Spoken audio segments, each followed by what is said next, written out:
But let's shift focus. Let's talk about gold as an asset class and what really is happening with the gold loan market, given the spike up that you have seen in gold prices. Whether the strong growth momentum is going to continue into the next new year as well or not. Let's chat about all of this with George Alexander Muthoot, the MD at Muthoot Finance, joining in on the show right now.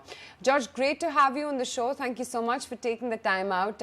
George, clearly micro enterprises as well as individual people are turning to gold loans right now, given the spike up that we've seen in gold prices, be it for their working capital needs, personal needs, etc. as well, on the back of course, increased credit requirement.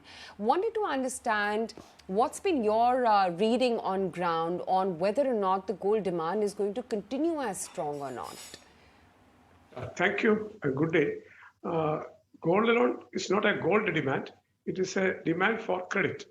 So whenever people need credit, they use many forms of borrowing, and one of that is gold loan. But now economic activity is slowly picking up. So people need credit, people need funding. They go for all sorts of funding, whether it is a personal loan or a home loan or a vehicle loan or a gold loan. But gold loan here is quite convenient, quite easy, and quite simple. So that is why a large number of people monetize the gold ornaments which they have to take a loan. So to answer your question, I feel we get a feeling that business activity is picking up. It was not good in quarter 1. Quarter 2 it was good. Quarter 3 is okay and I think quarter 4 should be even better.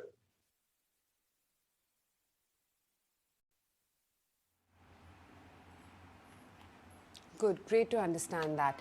The key factors, of course, fueling gold demand at this juncture, George, just wanted to understand, whether or not you are seeing the momentum come in from urban areas, semi-urban areas, or largely rural areas wherein you are seeing heightened demand for credit and thereby people opting for gold loans. Yeah, we see better demand coming from the semi-urban areas, and also some of it from the urban areas also. Rural credit has not really picked up. It should pick up, we feel, later on. But today we see is in the semi-urban areas is what we see more credit requirement coming up. But it's not that there's not a big differentiator. It's not that rural credit is down and the urban credit is up. It's just a very, very small fraction. It is better off in the demand is better in the urban and the semi-rural areas.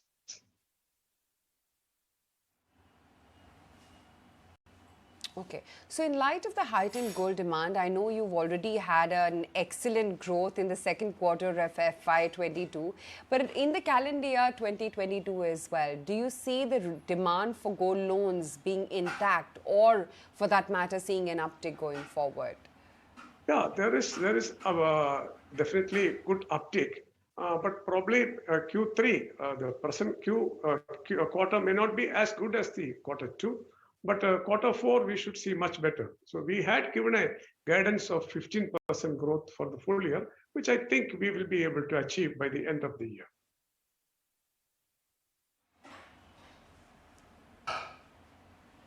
Sure. Also wanted to understand, there is also a lot of competitive intensity from some of the unorganized players as well when it comes to the gold loan market. Wanted to understand how you're seeing the competition intensity actually building up, and especially from banks as well, as an entity, because they also are focusing more and more on secured assets and higher risk and uncertainty in the unsecured space as well. So as a strategy going forward into the new year, how is it that you are, mapping the competitive landscape and maintaining or building onto your market share going forward? Thank you. So what you said is right. There is lot of players are now getting interested in this. Start with the banks, the public sector banks, the private sector banks. All the banks are quite aggressive, quite keen on doing gold loan business. And as you rightly said, it is one of the best asset classes compared to the repayment and NPAs and loan losses, etc., which there is almost zero in a gold loan. So there is good demand, good business competition coming from the banking sector. Also, other NBFCs are also quite active now. And as you said, the unorganized players are also doing their bit of lending. So overall, there is good demand or good offtake of gold loan, whether it is from the organized backed sectors like banks and NBFCs or the unorganized. It only goes to show that gold loan is something which is quite convenient and easy for the public. And I'm sure going forward this will be good. But what we see in all this is none of the players have been losing their market share.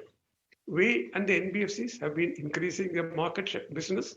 The banks have been increasing. So what is the result? What is the meaning of this? Is that the total gold loan market is widening. It is deepening. More and more people are now using gold loan as a very quick means of getting credit. Earlier, people who were not very keen on taking a gold loan, they were shy or they had some inhibitions about a gold loan, now are also coming forward to utilize this opportunity to get a quick and easy credit. And mind you, for a gold loan, unlike a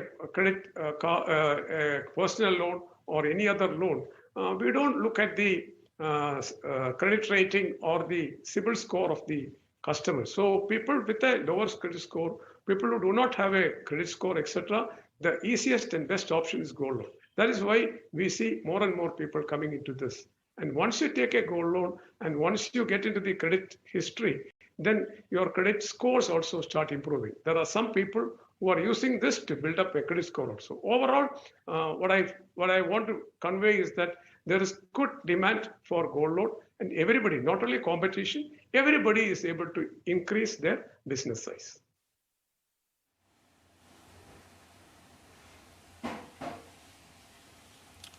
Sure, I understand that. You gave me a brief highlight as to how you see Q3 not being as great, but Q4 you will jump back to good numbers. Also wanted to understand, dominant players like you have seen an improvement when it comes to your borrowing costs.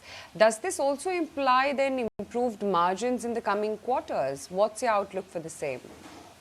Yeah, the borrowing costs have been coming down probably in the last 2 years. It has come down by about 2%. Now it is almost bottoming out. It's almost bottoming out, and borrowing costs definitely are low. And we don't improve our margins. We try to keep our interest spread the same.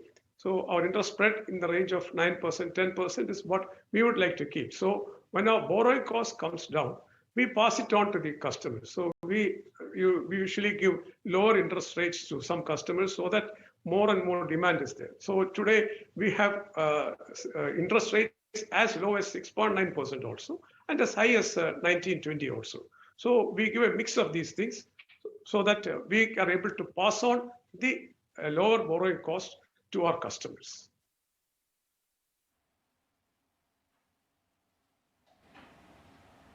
Sure. George, great to have you on the show. Thank you so much for taking the time out. And here's wishing you New Year greetings from all of us here at ET Now.